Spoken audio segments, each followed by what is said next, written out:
The biting cold wind blew. Lin Yang wrapped himself tightly as he walked down the street. Suddenly, a few tourists recognized Lin Yang, who was heavily bundled up, but not entirely certain. Lin Yang denied his identity and walked away. Just as he was about to leave, he overheard them mentioning taking the subway. However, due to the citywide blizzard, the subway had already ceased operation. Lin Yang had to turn back and advise the tourists to quickly find a place to stay, or they wouldn't even have a place to stay later. Yinghua, accompanied by her younger brother Meng Xiaotian, walked through the blizzard anxiously, urging her brother to keep up. They arrived at a bar, where Yinghua began trying to book a hotel everywhere. However, due to the citywide blizzard, almost all hotels were fully booked with no available rooms. With no other choice, Yinghua had to call her friend Zheng Yi for help. Lin Yang arrived at the bar to meet with friends and happened to see Yinghua making a phone call by the window, immediately captivated by her. When he entered the bar, he coincidentally saw his friend acquainted with Yinghua.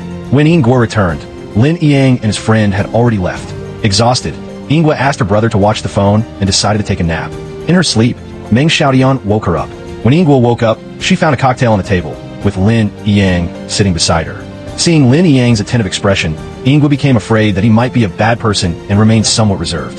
Finally, Yinghua received a call from her friend Zheng Yi, who helped her find a hotel, albeit in the outskirts. Meng Xiaotian and Lin Yang's friend went to pack their things, leaving only Lin Yang and Yinghua. However, Yinghua kept a wary eye on Lin Yang, who sensed her apprehension. He revealed his identity and showed her his student ID. Although seeing the resemblance in the photo on the card to Lin Yang, Yinghua still couldn't entirely let go of her guard. Lin Yang and Yinghua took the same taxi. Lin Yang specifically instructed the taxi driver to take Yinghua and her brother to the hotel. After hearing this, Meng Xiaotian thought highly of Lin Yang. Upon arriving at the hotel, Meng Xiaotian went inside to check while Lin Yang watched outside, reminding Yinghua to be careful with her belongings. After returning to the dormitory, Lin Yang found himself locked out because he forgot his keys. He tried calling his friend Wu Wei, but his phone was switched off. Lin Yang could only stay overnight at a familiar shop. The next day, Yinghua and her brother had a meal. Meng Xiaotian suggested Yinghua thank Lin Yang and gave her Lin Yang's WeChat. However, Yinghua hesitated on how to add Meng Xiaotian on WeChat. At this moment, Yinghua's phone was snatched and Lin Yang was added actively. Yinghua invited Lin Yang to dinner under the pretext of expressing gratitude. Upon seeing Yinghua's message, Lin Yang felt very happy, although he still teased her. Yinghua made up an excuse and eagerly wanted to meet Lin Yang immediately. However, Lin Yang had to cancel the dinner invitation as he had to return to school.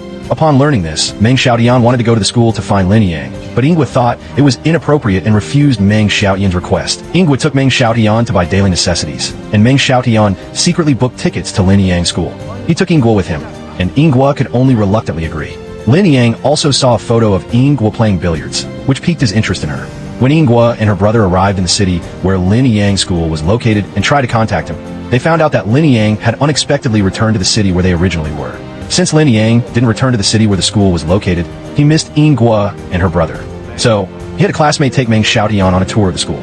Yinghua felt that Lin Yang was very kind, and she felt a bit guilty, so she sent him a message expressing gratitude and also developed a favorable impression of him.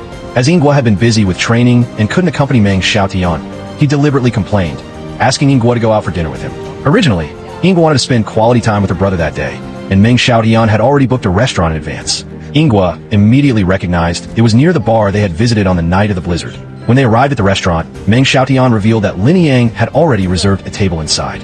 Since Yinghua was unfamiliar with the environment, she asked Lin Yang to order for her. While they were dining, Yinghua's friend wanted her to buy coffee beans. Yinghua intended to ask Lin Yang for the location of the shop, but since it was hard to find, Lin Yang offered to take her there himself. Lin Yang and Yinghua went into the coffee shop together. Following her friend's instructions, Yinghua went to find the items she needed, but Lin Yang had to leave due to an urgent matter. After purchasing the items, Meng Xiaotian returned to Yinghua. When it was time to pay, Yinghua habitually took out her WeChat QR code, intending to let the other person scan it. But because they were abroad, this feature was unavailable, so Yinghua had to pay with cash. Yinghua went to meet her friend Su Wei, and Meng Xiaotian had his own matters to attend to. When they parted ways, Yinghua reminded her brother to stay safe. Yinghua's friend was also a billiards player. Su Wei introduced her friend Barry to Yinghua. Upon hearing that Barry worked as a manager at a billiard shop and played snooker, Yinghua became interested. Since Yinghua's brother, Meng Xiaodong, also played snooker, Su Wei blamed Yinghua for hiding this fact from her, as Meng Xiaodong was quite famous in the industry. Coincidentally, there was a billiards competition that day, so Barry suggested that Yinghua watch it with him. Lin Yang also came to participate in the snooker competition with his friends. After Yinghua and her friend arrived, they found out that Lin Yang was participating in the competition. When the two met, they were stunned. At this moment, Ingwa seemed to recognize Lin Yang as the famous genius billiards player. Barry served as the referee, and Lin Yang's performance on the table shocked everyone, as he cleared the table with a single shot. Everyone was impressed by Lin Yang's skills during the following matches. After the competition ended, Lin Yang greeted Ingwa proactively. Su Wei, the friend, also recognized one or two people. So after saying hello, Su Wei took Ingwa away to play billiards. Leaving only Lin Yang, Barry mistakenly thought that both Lin Yang and Ingwa were interested in each other, so he asked Su Wei to leave. Lin Yang and Ingwa felt awkward and didn't know what to say. Lin Yang offered to escort Ingwa back to her place, which made Ingwa very happy, but also guilty.